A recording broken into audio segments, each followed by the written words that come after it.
नमस्कार दोस्तों, स्वागत है आप सभी का आपके अपने YouTube चैनल पे। आशा करता हूँ आप लोग स्वस्थ और खुश होंगे।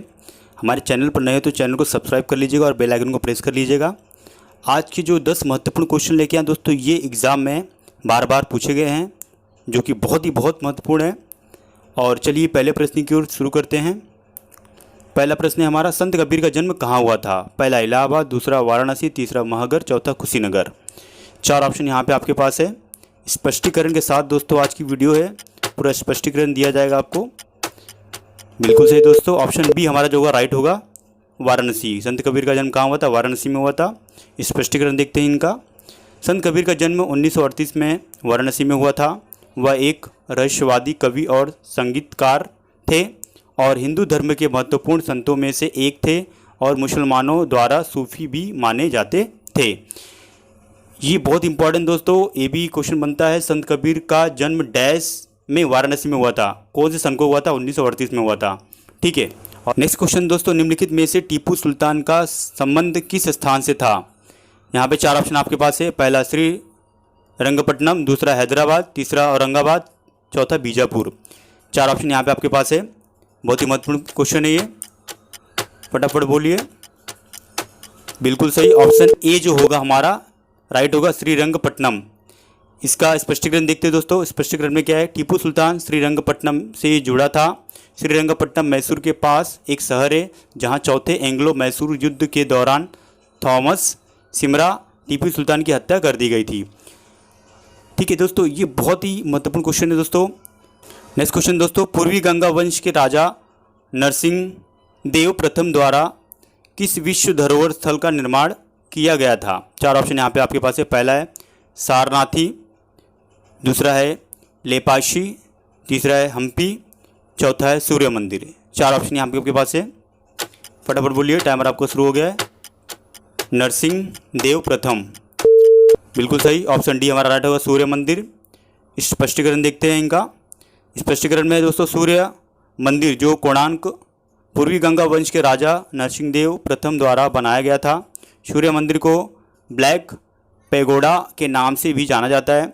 कोणार्क सूर्य मंदिर को 1984 में यूनेस्को द्वारा विश्व धरोहर स्थल घोषित किया गया था और यह भारत के सबसे प्रसिद्ध मंदिरों में से एक है। इस नेक्स्ट क्वेश्चन दोस्तों हमारा है, चौथा हैदर अली डैश का शासक था? 4 ऑप्शन यहाँ पे आपके पास है। पहला हैदराबाद, दूसरा मैसूर, तीसरा कित्तूर, चौथा अवधी। फटाफट बोलिए, महत्वपूर्ण प्रश्न है, एग्जाम में आए हुए कई बार। फटाफट, जल्दी। बिल्कुल सही, ऑप्शन सी हमारा राइट होगा, मैसूर। इसका स्पष्टीकरण देखते हैं दोस्तों। स्पष्टीकरण में बहुत इंपॉर्टेंट है दोस्तों, देखिए ध्यान से। हैदर अली मैसूर का शासक था। उसने 1761 से लेकर 1782 तक शासन किया। हैदर अली ने खांडे राव को उखाड़ फेंकने के बाद मैसूर पर अधिकार कर लिया। हैदर अली ने 1766 और उसके बाद के पहले एंग्लो मैसूर युद्ध के दौरान अपना खिताब बरकरार रखा। टीपू सुल्तान उसका पुत्र था। बहुत इंपॉर्टेंट क्वेश्चन, टीपू सुल्तान उसका पुत्र था। नेक्स्ट क्वेश्चन हमारा, पंडावत के लेखक कौन थे? 4 ऑप्शन यहाँ पे आपके पास है। पहला फिरदौसी, दूसरा अबुल फजल, तीसरा मलिक मोहम्मद जायसी, तीसरा गुलबदन बेगम। बिल्कुल सही, ऑप्शन सी हमारा राइट होगा। इसका स्पष्टीकरण देखते दोस्तों। मलिक मोहम्मद जायसी पंडावत के लेखक थे। पंडावत 1540 में लिखी गई थी। एक महाकाव्य कविता है। यह अवधी में लिखी गई थी, लेकिन मूल लिपि फारसी थी। यह अवधी में महत्वपूर्ण कार्यों में सबसे पुराना मौजूदा पाठ है। ये भी पूछ सकते हैं, पंडावत कौन सी लिपि में लिखी गई थी दोस्तों? फारसी में लिखी गई थी। और कब लिखी गई थी? 1540 में। नेक्स्ट क्वेश्चन छठवां हमारा, 18वीं शताब्दी के अंत में प्रेसिडेंसी शहरों के रूप में किन भारतीय शहरों का महत्व बढ़ गया? 4 ऑप्शन आपके पास है। कलकत्ता, मुंबई, चेन्नई, दूसरा है कलकत्ता, दिल्ली, चेन्नई, तीसरा है कोलकाता, मुंबई, दिल्ली, चौथा ऑप्शन दोस्तों हमारा दिल्ली, मुंबई, चेन्नई। बिल्कुल सही, ऑप्शन ए हमारा राइट होगा, कोलकाता, मुंबई, चेन्नई।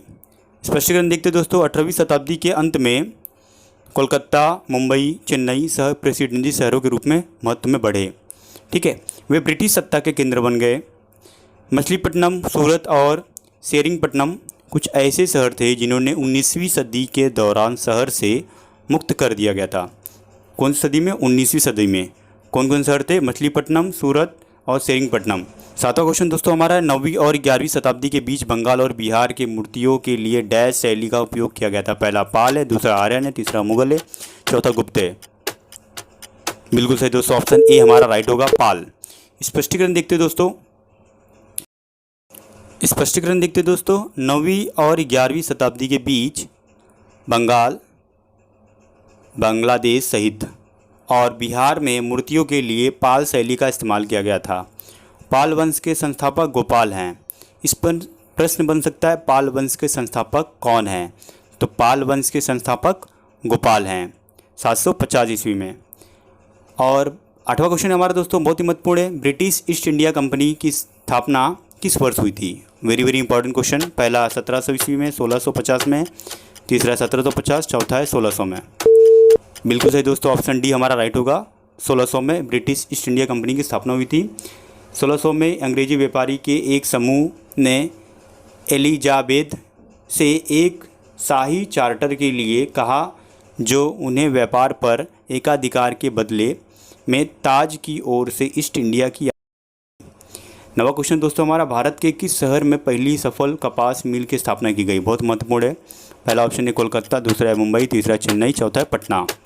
फटाफट बोलिए, बहुत ही महत्वपूर्ण है। बिल्कुल सही दोस्तों, ऑप्शन बी हमारा राइट होगा, मुंबई।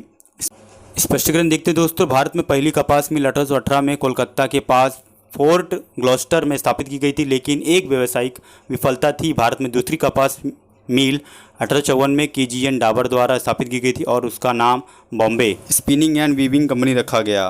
10वां, प्रसिद्ध अन्वेषक डैश भारत आना चाहता था, लेकिन इसके बजाय वह अमेरिका के तट पर उतर गया।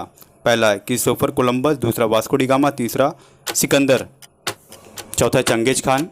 बिल्कुल सही दोस्तों, ऑप्शन ए हमारा जो होगा राइट होगा। स्पष्टीकरण देखते हैं। क्रिस्टोफर कोलंबस एक इतालवी खोजकर्ता और नाविक थे जिन्होंने अटलांटिक महासागर में 4 यात्राएं पूरी की, जिससे अमेरिका के व्यापक यूरोपीय अन्वेषक और उपनिवेशीकरण का रास्ता खुल गया। दोस्तों इससे बहुत ही फ़ायदा हुआ उन्हें। इस क्वेश्चन का आंसर आपको कमेंट बॉक्स में कमेंट करना है दोस्तों। वीडियो पसंद है लाइक कर दीजिए, शेयर कर दीजिए, चैनल पर नए हैं तो सब्सक्राइब करके जाइएगा दोस्तों।